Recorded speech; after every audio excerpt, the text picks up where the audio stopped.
আসসালামু আলাইকুম viewers, welcome to momos kitchen. আবারও চলে এলাম নতুন একটি আইটেম লাশ অমলেটের রেসিপি নিয়ে। চলছে রমজান মাস, আর এই রমজানে ইফতারিতে ডেজার্ট আইটেম হিসাবে এই লাশ অমলেটের রেসিপিটি রাখতে পারেন। এটা খেতে অত্যন্ত সুস্বাদু এবং পুষ্টিকর। এক কথায় বলতে গেলে এটা খেতে অ্যাজ লাইক পুডিং। পার্থক্যটা শুধু পুডিংয়ের মধ্যে ক্যারামেল থাকে আর এর মধ্যে কোনো ক্যারামেল নেই। আর শুরুতেই একটি মিক্সিং বলে 3টি নর্মাল টেম্পারেচারে থাকা ডিম নিয়ে নিলাম, আর দিয়ে দিলাম 1/4 কাপ পরিমাণ চিনি আর 1 চিমটি পরিমাণ লবণ। দিয়ে দিলাম কয়েক ফোঁটা ভ্যানিলা এসেন্স, যেন ডিমের গন্ধটা চলে যায়। এখন আমি একটি হ্যান্ড উইক্সের সাহায্যে ভালোভাবে সবগুলো উপকরণকে মিশিয়ে নিচ্ছি। একটু সময় নিয়ে চিনিটা গলে যাওয়া পর্যন্ত আমি ভালোভাবে মিশিয়ে নিলাম।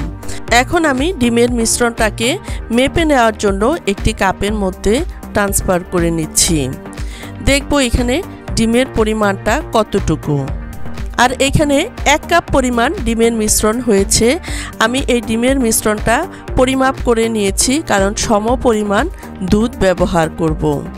এখন আমি এই ডিমের মিশ্রণটাকে আগে সেই বাটিতেই ঢেলে নিচ্ছি।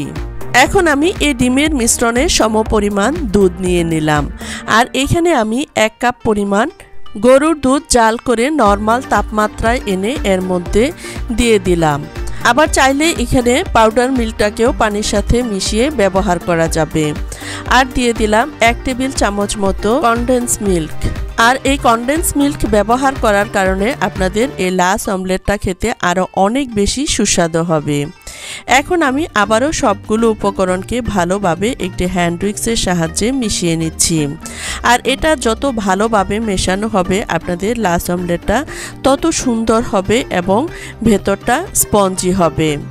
দেখুন খুব সুন্দরভাবে মিশিয়ে নিচ্ছি, যেন এর মধ্যে একটা বাবুল ক্রিয়েট হয়। দেখুন খুব সুন্দরভাবে মেশানো হয়ে গেছে। এটা একটু সময় নিয়েই মেশাতে হয়।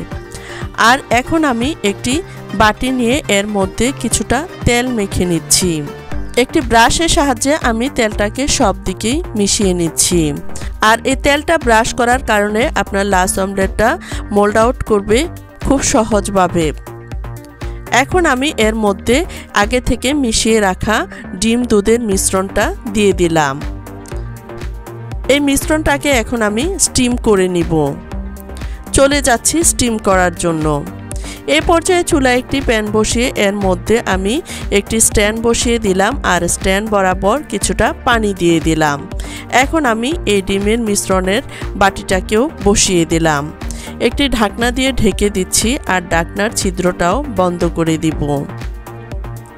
এখন আমি চুলার আঁচ মিডিয়াম আর লোয়ের মাঝামাঝি করে প্রায় 25 মিনিট বেক করে নিলাম। ফিরে আসলাম 25 মিনিট পর। এখন আমি চেক করে নিচ্ছি আমার এই মিশ্রণটা স্টিম হয়েছে কিনা। দেখুন আমি একটি স্টিকের সাহায্যে চেক করে নিলাম, একদম স্টিকটি ক্লিন এসেছে। তার মানে আমার লাশ অমলেটটি স্টিম করা হয়ে গেছে। এখন আমি কিছুটা ঠান্ডা করে নিয়ে নিলাম। লাশ অমলেটটাকে মোল্ড আউট করার জন্য একটি স্প্যাটুলার সাহায্যে আমি সব দিক থেকে ছাড়িয়ে নিচ্ছি। দেখুন খুব আলতো হাতে কাজটি করে নিতে হবে, যেন ভেঙে না যায়। আর খুব সহজভাবেই কিন্তু এটা উঠে আসবে। আর এই লাশ অমলেটটি ঘরে থাকা অল্প উপকরণেই খুব সহজেই তৈরি করে নেওয়া যায়, আর খেতে কিন্তু অনেক বেশি সুস্বাদু হয়। এখন আমি এই লাশ অমলেটটিকে মোল্ড আউট করে নিচ্ছি।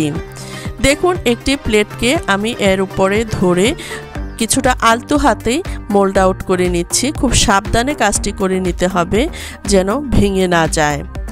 লাশ অমলেটটি মোল্ড আউট করা হয়ে গেছে। দেখুন আমি বাটিটা সরিয়ে নিচ্ছি। আর কিছুটা চেরি ফল দিয়ে আমি গার্নিশিং করে নিচ্ছি।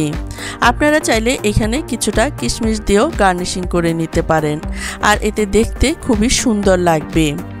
এখন আমি আপনাদেরকে কেটে দেখাচ্ছি এর ভেতরটা কতটা স্পঞ্জি হয়েছে। আর এর ভেতরটা কিন্তু অনেক বেশি সফটও হয়েছে।